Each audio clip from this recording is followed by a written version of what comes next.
No dia em que o governo federal anuncia que prepara novas regras para sufocar financeiramente facções criminosas e endurecer penas, uma operação em São Paulo mostra como esses grupos atuam cada vez mais na economia formal.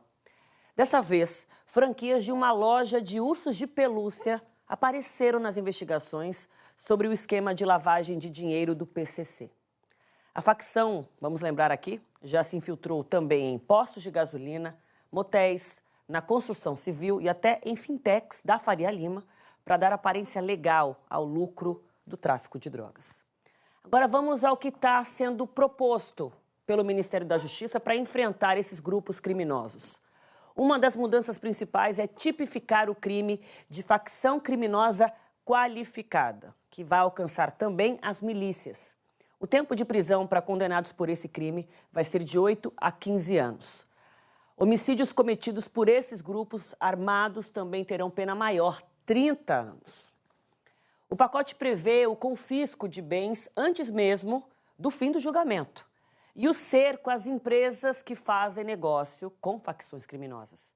E aí, nesse escopo, entre as propostas, está a intervenção judicial com bloqueio imediato nas operações financeiras, a suspensão de contratos públicos e, olha que interessante, a possibilidade de infiltrar empresas fictícias na operação de quem faz negócio com facções. O pacote também quer o afastamento do servidor público suspeito de promover, financiar ou fazer parte de facção. E propõe que o réu condenado pelo envolvimento com esses grupos criminosos fique impedido de ter contrato com o poder público ou receber incentivos fiscais, isso por 14 anos. Bom, para a gente encaixar os fatos, unir as pontas dos dois contextos, a ponta desse projeto do governo e da operação contra o PCC nesta quarta-feira, tenho essa dupla aqui comigo, Raquel Porto Alegre, direto de Brasília, e Rosana Cerqueira falando de São Paulo. Meninas, vamos juntas aqui nessa cobertura.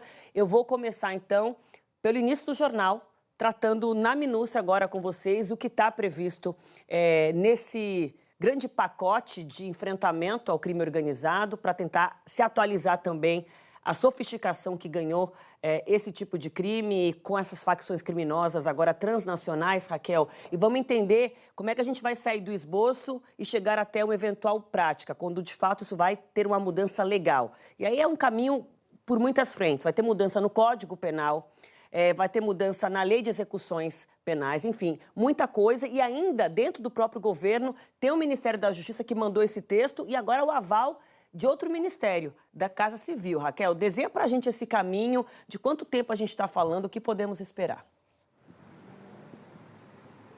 Oi, Aline, a gente está falando aí de um tempo ainda indefinido, né? O texto já está aqui na Casa Civil da Presidência da República, o texto vai ser analisado pelos técnicos da Casa Civil e assim, então, que o presidente Lula der o aval para esse texto, ele segue para o Congresso. E lá, como a gente sabe, o texto precisa passar pelas duas casas, Câmara e Senado. E sempre se há modificação na segunda casa, a Casa Revisora, o texto acaba voltando, né, para a primeira casa, que foi a casa que iniciou a análise do texto. Esse projeto que foi apresentado hoje, então, pelo ministro da Justiça, Ricardo Lewandowski, é um único projeto que faz uma alteração no Código Penal, no Código de Processo Penal e em outras 3 legislações. E a expectativa é justamente tentar ali tapar um buraco que ficou ao longo desse ano, porque a gente viu que a PEC, a proposta de emenda à Constituição da Segurança Pública, que foi enviada em abril, lá no primeiro semestre,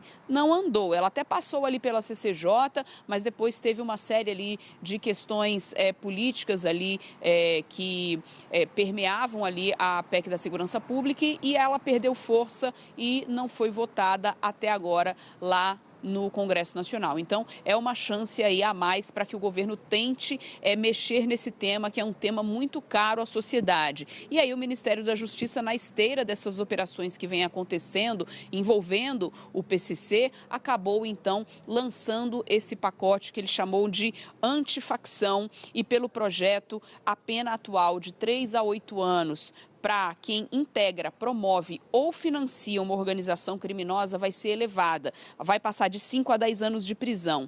E o texto ainda cria a modalidade de organização criminosa qualificada quando houver domínio de território ou ainda houver atividades econômicas por meio de violência ou ameaça. A pena vai poder chegar a 15 anos também. E esse crime passa a ser considerado um crime hediondo, sem a possibilidade de perdão dessa pena, então um crime inafiançável, sem anistia e também sem indulto. Propõe a pena de até 30 anos de prisão em caso de homicídio a mando da organização criminosa e implementa também medidas para poder facilitar as investigações. A gente vai olhar algumas dessas medidas que facilitam a investigação. A gente está falando, por exemplo, do rastreio de operações financeiras e digitais das facções, também novas regras para monitorar as conversas entre os presos ligados a organizações criminosas e visitantes e advogados também. Essas conversas poderão ser gravadas por meio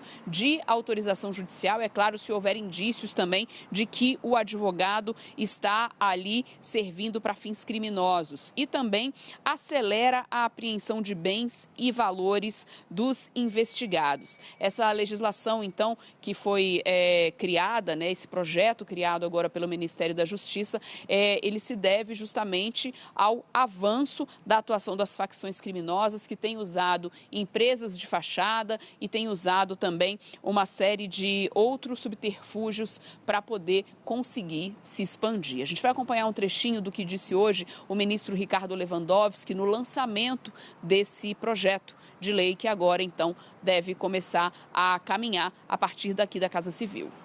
Nós estamos vendo a infiltração agora em áreas que jamais pensamos, do sistema financeiro brasileiro. Mas, para responder e sofisticar um pouco mais a resposta, existe aquele crime continuado, não é? Quer dizer, existem crimes que se projetam no tempo. É claro, se o crime é continuado, se essa lei for aprovada, ela se aplicará a esses crimes que estão em andamento. Os crimes praticados contra o sistema financeiro, certamente se projetam no tempo. Eles não cessam com a compra e venda de um CDB, por exemplo, ou enfim, é toda uma ação no sistema financeiro que se projeta no tempo, que pode eventualmente estar sujeito a essa nova legislação, se for enviado ao Congresso Nacional e se for aprovado no Congresso Nacional. Agora vamos contar sobre essa operação de hoje, então. Rosana começa nos contando, de acordo com a polícia, claro, quem estaria por trás desse esquema de lavagem de dinheiro com bichos de pelúcia vendidos em shoppings de São Paulo. Rosana.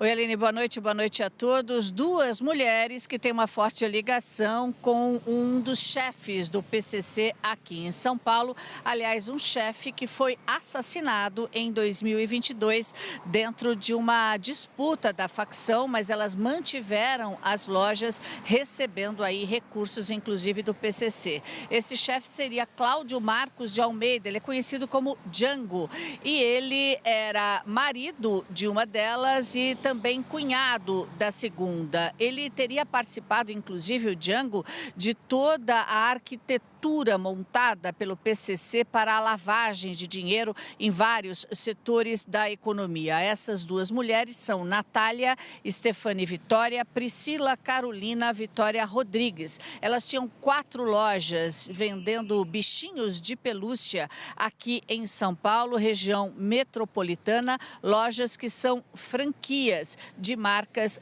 conhecidas, ou seja, lojas franqueadas. O Ministério Público diz que tem segurança em afirmar que essas lojas foram criadas, financiadas, surgiram com o dinheiro da venda de drogas para a lavagem, inclusive, dos recursos do PCC. E eles fizeram documentos, relataram isso em documentos oficiais. Vejam a argumentação do Ministério Público. Segundo o Ministério, a Receita Federal alega que a distribuição dos lucros das empresas delas não é real, indicando nitidamente se tratar de artifício para a lavagem de capitais. Segundo a ilustração, o Ministério Público afirmando que entre 2017 e 2024, Priscila recebeu cerca de 9 milhões de reais mesmo sem ter qualquer ocupação lícita. E a Justiça mandou, inclusive, diante dessa investigação, bloquear 4 milhões de reais das contas bancárias dessas duas mulheres. Nós não conseguimos contato, eles não deram retorno às defesas de Natália e Priscila. Vejam agora uma outra ilustração mostrando os tentáculos, a atuação do PCC em vários setores da economia, além dos bichinhos de pelúcia, 4 lojas aqui em São Paulo, também em São Paulo, 9 padarias, 60 motéis, fintechs, 40 fundos de investimento movimentando 30 bilhões de reais, 140 postos de combustíveis. Só que capital e região metropolitana. Tem também 2 usinas que processam e plantam ali cana-de-açúcar e produzem etanol no interior do estado e a administração de um terminal portuário no porto de Paranaguá, no Paraná, além da sua atuação internacional. Então, os especialistas em segurança pública afirmam que hoje o PCC vai muito além do tráfico de drogas apenas.